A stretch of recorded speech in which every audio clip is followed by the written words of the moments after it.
વિઘ્નહર્તા ભગવાન ગણેશનો ઉત્સવ ચાલી રહ્યો છે અને સુરતના રામપુરા વિસ્તાર એટલે કે લાલગેટ પોલીસ સ્ટેશન વિસ્તારમાં જે રીતે રવિવારે મોડી સાંજે કાકડી ચારો કરવામાં આવ્યો હતો, ભગવાન ગણેશના મંડપ ઉપર પથ્થરમારો કરવામાં આવ્યો હતો, જેને લઈને વાતાવરણ તંગ બન્યું હતું. ગાડીઓમાં આગ ચંપી કરવામાં આવી હતી, ગાડીઓમાં તોડફોડ કરવામાં આવી હતી, જેને લઈને સુરતનો કોટ વિસ્તાર, આમ તો આ સુરતનો મુખ્ય સુરત સિટી વિસ્તાર છે કે જ્યાં હિન્દુ અને મુસ્લિમ બંને કોમ્યુનિટીના લોકો રહે છે, ત્યારે ભગવાન ગણેશનો ઉત્સવ ચાલી રહ્યો છે અને કોઈ કાકડી ચારો ના થાય તેને લઈને તમામ નાનાથી મોટા આયોજકો દ્વારા પોલીસ બંદોબસ્ત માંગવામાં આવ્યો છે. જોકે જે પ્રકારની ઘટના બની છે તેના પડઘા જ્યારે સમગ્ર ગુજરાતમાં પડ્યા છે, ત્યારે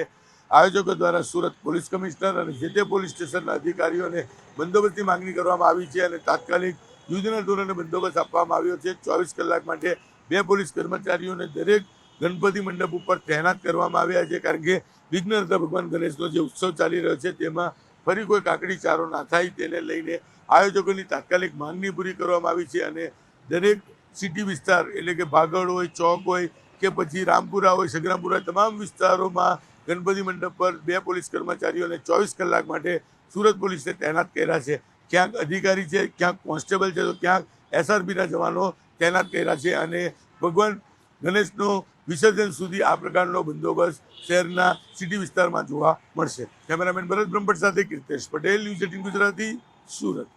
વિઘ્નહર્તા ભગવાન ગણેશનો ઉત્સવ ચાલી રહ્યો છે અને સુરતના રામપુરા વિસ્તાર એટલે કે લાલગેટ પોલીસ સ્ટેશન વિસ્તારમાં જે રીતે રવિવારે મોડી સાંજે કાકડી ચારો કરવામાં આવ્યો હતો, ભગવાન ગણેશના મંડપ ઉપર પથ્થરમારો કરવામાં આવ્યો હતો, જેને લઈને વાતાવરણ તંગ બન્યું હતું, ગાડીઓમાં આગ ચંપી કરવામાં આવી હતી, ગાડીઓમાં તોડફોડ કરવામાં આવી હતી, જેને લઈને સુરતનો કોટ વિસ્તાર, આમ તો આ સુરતનો મુખ્ય સુરત સિટી વિસ્તાર છે કે જ્યાં હિન્દુ અને મુસ્લિમ બંને કોમ્યુનિટીના લોકો રહે છે, ત્યારે ભગવાન ગણેશનો ઉત્સવ ચાલી રહ્યો છે અને કોઈ કાકડી ચારો ના થાય તેને લઈને તમામ નાનાથી મોટા આયોજકો દ્વારા પોલીસ બંદોબસ્ત માંગવામાં આવ્યો છે. જોકે જે પ્રકારની ઘટના બની છે તેના પડઘા જ્યારે સમગ્ર ગુજરાતમાં પડ્યા છે, ત્યારે આયોજકો દ્વારા સુરત પોલીસ કમિશનર અને જે તે પોલીસ સ્ટેશનના અધિકારીઓને બંદોબસ્તની માંગણી કરવામાં આવી છે અને તાત્કાલિક યુદ્ધના ધોરણે બંદોબસ્ત આપવામાં આવ્યો છે. 24 કલાક માટે 2 પોલીસ કર્મચારીઓને દરેક ગણપતિ મંડપ ઉપર તૈનાત કરવામાં આવ્યા છે, કારણ કે વિઘ્નહર્તા ભગવાન ગણેશનો જે ઉત્સવ ચાલી રહ્યો છે તેમાં